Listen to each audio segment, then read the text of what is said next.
So the question I'm asked most often is, with all the fascinating, interesting people that I get a chance to meet and study and spend time with as publisher and editor of Success Magazine, who are my favorite? And so what I want to do today is to tell you not just my favorite, but the one that had the most impact in my life and in the financial results and in the personal results of my life, having had the chance to spend time with this unique individual.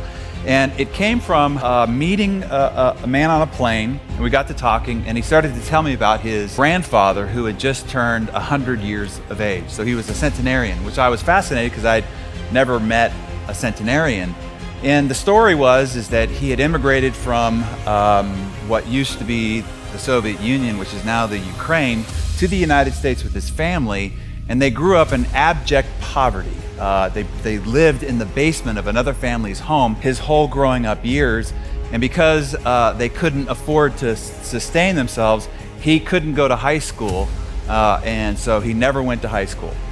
Yet, he went on to become extraordinarily wealthy, well-respected, and very well-loved. And so for me, that's the trifecta of success.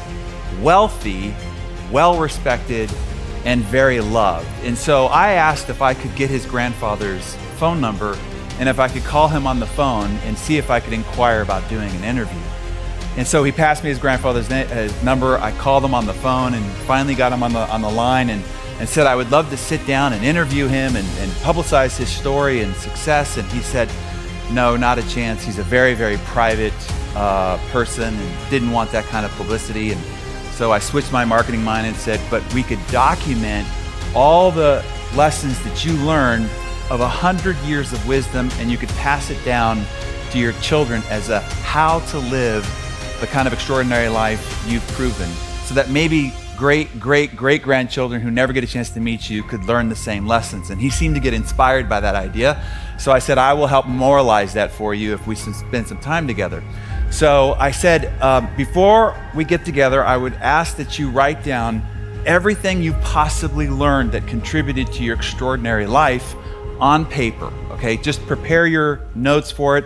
And he seemed very committed. He said, I'll give this some very diligent thought and I'll be prepared for our meeting. And so the day of the interview came, and I was excited. I don't get excited about a lot of interviews because I have to do so many of them, but this one just had some sort of a mystique and magic to it. So I remember pulling up to the big iron gates as they slowly opened up, and then I start driving up the horizon, and as soon as I got over the horizon, I could see this palatial estate, which meant this guy was obviously wealthy. And I park my car and I go to the front door and I'm greeted by his estate manager and then shown to the library. And I walk in this room and it was absolutely breathtaking. Polished mahogany wood, 2 stories, wall-to-wall, floor-to-ceiling books.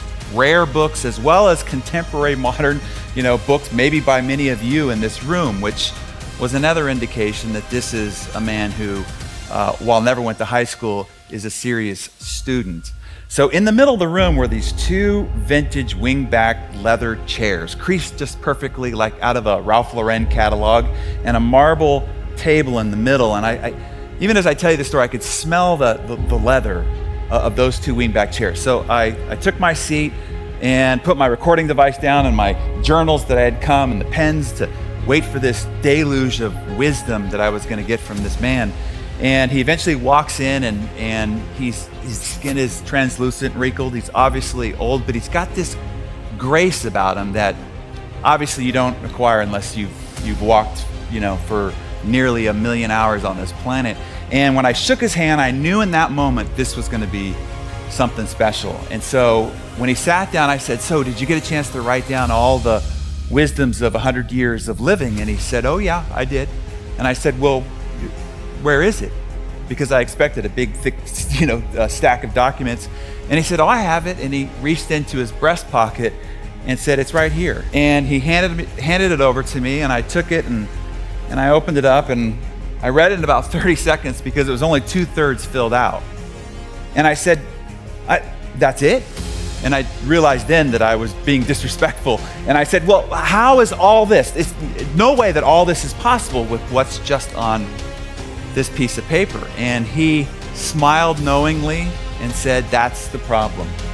is that you could hand this piece of paper to a young man and they will open it and they will read it and they will think that they understand it, but they will disregard it and they will go on looking for more fanciful, complicated, seemingly mysterious ideas in order to capture their success. And he said it won't be until somebody arrives 100 years later when they're contemplating their life and trying to make sense of it, that they will then reread this piece of paper and say to themselves, everything you ever needed to know to be extraordinarily wealthy, well-respected, and very much loved appears on this piece of paper. And he could tell that I was stunned and stunted by this idea. And so he went on to explain, he said, look, because I never went to high school, I wasn't very smart. And I thought that was a disadvantage. And so every endeavor I pursued, I just had to find out what were those few things that made this work. And because I thought I wasn't very smart, I didn't change them. I didn't try to adapt them and make them my own. I just did them. And then because I did them over and over again, I got really good at them.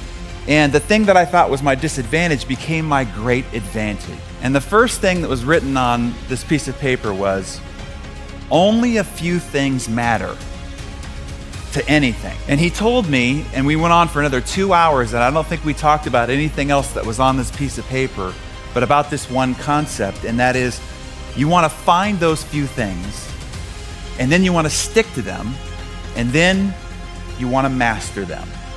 And you see, I think at this point of the conference, you've been given so many ideas, and we're always looking at the bleeding edge, what's new, what's novel, what's shiny.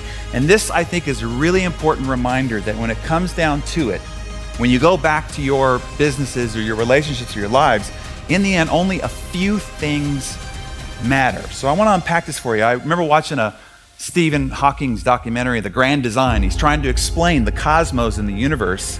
And he said, you can understand the cosmos, the universe, and complicated systems like the brain because they all boil down and are governed by a few simple principles. A few simple principles govern the entire universe and the cosmos as well as the brain. And when you understand those simple principles, you now know how to make sense of and govern and master these complicated systems.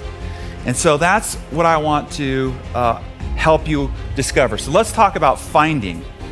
The guy that really helped me find what really matters is when I interviewed this guy, Dr. Oz. And at the time that I interviewed him, he was running a nonprofit organization, best-selling author, and he was still doing 200 open heart surgeries. And I asked him, I said, how is it that you possibly are able to get all this done, much more than me? And he was always relaxed and at ease. And he said, look, anything that you do, there's only a few things. There's a few vital functions. Even open heart surgery, there's hundreds of procedures that are done before I come in. And then I do 2 or 3 things, and those 2 or 3 things matter the most of whether the patient lives or dies. And I focus only on becoming masterful at those 2 or 3 things. When I do them, then I leave the rest to the capable team. Same thing with running a television network, running a nonprofit organization, all of the rest.